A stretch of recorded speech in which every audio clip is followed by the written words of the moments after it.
Magandang buhay Pilipinas, ito po ang Botardo Channel nag-uulat. Totoo nga ba? Ito ang tanong na umiikot sa isipan ng marami, lalo na ng may kapamilya sa Israel. May mga post, may mga sabi-sabi, kumakalat ang tsismis na sinasalakay na raw ng Russia ang Israel. Mabilis itong nag-viral at nagdulot ng pangamba. Pero huminahon muna tayo. Hindi totoo na umaatake ang Russia sa Israel. Walang nagaganap na military confrontation. Ang totoo, diplomatikong tensyon, hindi digmaan. Sa panahon ng mabilis na impormasyon, kailangan ng pag-iingat. Huminto, huminga, at magtanong. Saan galing ang balita? Ano ang ebidensya? May tensyon sa Israel at Iran noong 2025. Kinondena ng Russia ang strikes ng Israel sa Iran sa salita, hindi sa bala. Verbal, hindi military. Susuriin natin ang katotohanan ayon sa opisyal na pahayag at mapagkakatiwalang ulat. Para mawala ang takot at kalituhan, simulan natin. Walang ulat ng Russian military offensive laban sa Israel. Ang sigalot ay nasa antas ng salita at protesta. Hindi bomba, hindi tangke, hindi sundalo. Magkaibang interes. Alyansa ng Russia sa Iran and Syria versus seguridad ng Israel. Pero walang direktang komprontasyong militar. Puro kritisismo, hindi opensiba. Una, bilis ng social media, isang click, libo ang abot. Gusto ng algorithm ang nakakagulat at nakakatakot. Emosyon ang pinipindot. Pangalawa, pera, clickbait para sa kita. Politika, impluensya at propaganda. Pinapahina ang tiwala sa institusyon. Pangatlo, confirmation bias. Mas madaling paniwalaan ang nais paniwalaan. Madalas luma ang video na pinalalabas na bago, kaya dapat maging mapanuri. I-verify bago paniwalaan, lalo bago ibahagi. Paghiwa-hiwalayin ang totoo sa katang-isip. Dito nakasalalay ang ating kapanatagan. Masalimuot at pragmatiko ang relasyon. May alyansa sa Iran at papel sa digmaan sa Syria. Ngunit may ugnayan din sa Israel. Mahigit 1 milyong galing dating USSR sa Israel, malalim ang koneksyon. Tinawag pa ni Putin na halos Russian-speaking ang Israel. Ang pag-atake roon ay sasaktan din ang sariling diaspora. Mahalaga ang katatagan sa rehiyon sa presyo ng langis. Malawakang digmaan ay magpapalala ng krisis at gastos. Mas gusto ng Kremlin ang papel na tagapamagitan. Gamitin ang impluensya, iwas direktang komprontasyon.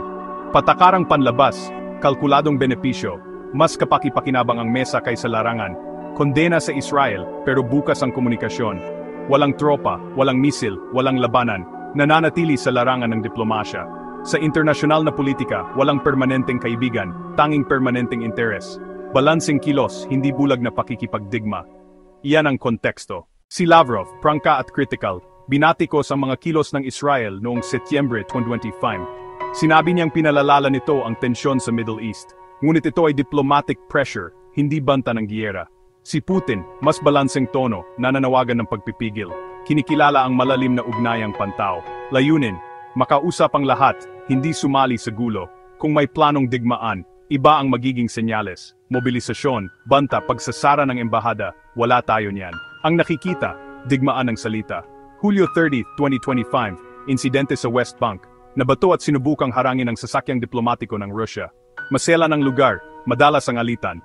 Tugon ng Russia, formal na reklamo, hindi military retaliation. Hiling, investigasyon at pananagutan. Walang pagtaas ng tensyon lampas diplomasya. Ipinapakita nito ang tunay na antas ng komprontasyon. Papeles, hindi bala. Malayo ito sa deklarasyon ng giyera. Kaya ingat sa pagmamalabis ng social media.